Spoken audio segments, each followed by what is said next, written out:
you would actually need to exchange contracts first. Joseph's asked, is that period of exclusivity a bit like a property contract? So you've signed the contract, but still being conditional on even due diligence, right?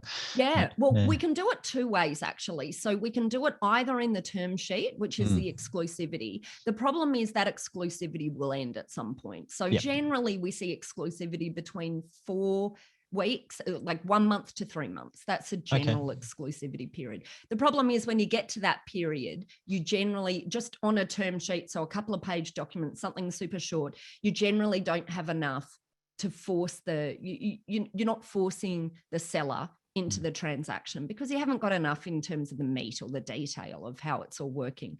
So if you want to go through that process and you want to lock them in, which is also a really good idea, you need to go through the transaction documentation, which is the next step. So transaction documentation is the sale of business contract or the share sale contract.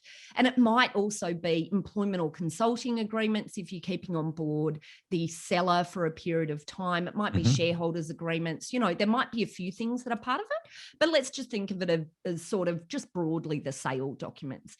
You can enter into the sale documents quickly and then have a right to pull out on the basis of your due diligence findings or finance or any other terms. So we call those conditions precedent, but it's like a funky legal terminology for giving you the right to pull out. So in relation to the question there, you would actually need to exchange contracts first.